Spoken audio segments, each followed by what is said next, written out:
Dengan adanya efisiensi ini kan sebetulnya publik khawatir begitu ya. Wah, bagaimana nanti kalau ke depannya pelayanan publik jadi tidak prima? Bagaimana Anda memastikan bahwa pelayanan publik ini tidak terdampak sama sekali, Pak Haji? Ya, jadi yang dilakukan efisiensi ini kan rata-rata adalah sebenarnya kegiatan-kegiatan internal kami.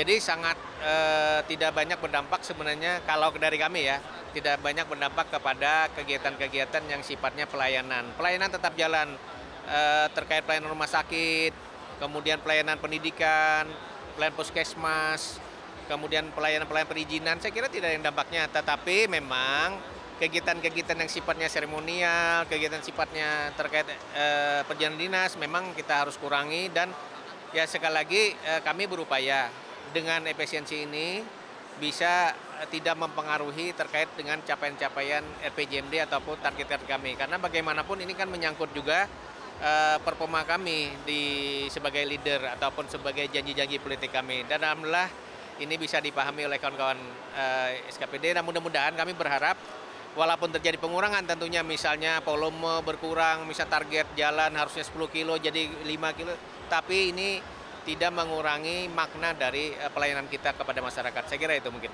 Baik, Pak Haji, bagaimana cara Anda untuk menyeimbangkan belanja wajib dengan belanja pembangunan ini, Pak? Ya saya kira kita harus taat ya pada asas atau regulasi ya. Mandatory spending sudah jelas, misalnya pendidikan 20%, kemudian pelayanan lain harus dilakukan. Nah tentu kita harus menetapkan skala prioritas tentunya. Skala prioritas sesuai dengan visi misi kami dikolaborasikan dengan visi misi gubernur dan presiden.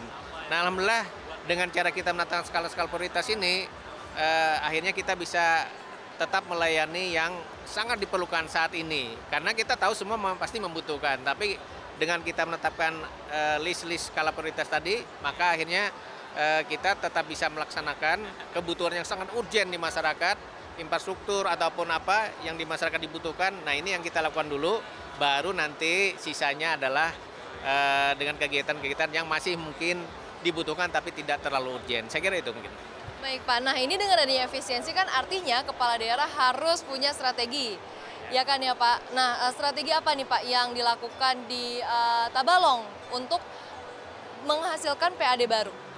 Ya saya kira mau kata mau kan kita melakukan bagaimana meningkatkan pertumbuhan ekonomi kabupaten kita. Salah satunya yang pertama yang kita lakukan adalah bagaimana kami mengundang investor. Nah salah satunya ini tadi, wadah-wadah ini salah satu cara kami pernah produk, mengundang investor.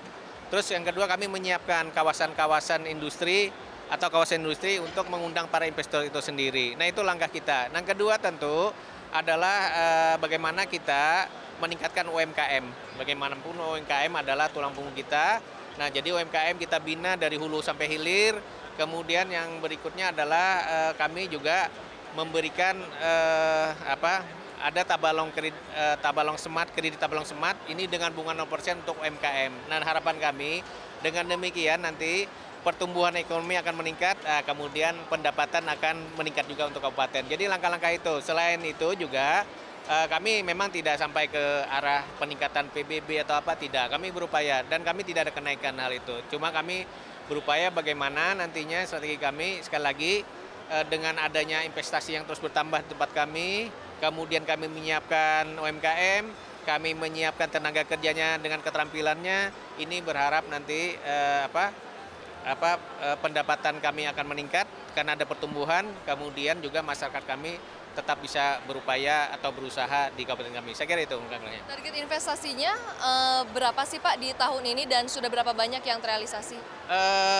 Kami sebanyak-banyak sih sebenarnya harapan kami memang salah satu investasi yang paling banyak di Provinsi Kalimantan Selatan ya, salah satu baik PMDM ataupun PMA, karena bagaimanapun Tabalong mempunyai potensi minyak dan gas dan juga pertambangan selain perkebunan dan pertanian. Nah tentu kami berharap kami lagi menggenjot bagaimana nanti investasi ke depan ini selain hulu juga sampai ke hilirnya industri lah ke arah situ. Inilah yang kami lakukan bersama-sama dengan dunia usaha nantinya untuk mengundang para investor. Alhamdulillah di Tabalong semakin hari semakin banyak. Tahun ini juga rencana akan ada pembangunan mungkin perhotelan, nanti ini saya dapat info, kemudian juga ada sinema di sana sekarang di tingkat kabupaten ini suatu yang yang ini ya menggembirakan bagi kami. Kemudian juga dari industri pun dari sisi pertambangan juga beberapa investor masuk di tempat kami. Nah inilah harapan kami feedbacknya bagi Kabupaten Tabalong nanti walaupun dari pusat terjadi pengurangan tapi dari sisi lain kami bisa melakukan investasi yang sebanyak-banyaknya sehingga pertumbuhan ekonomi bisa meningkat. Saya kira itu mungkin.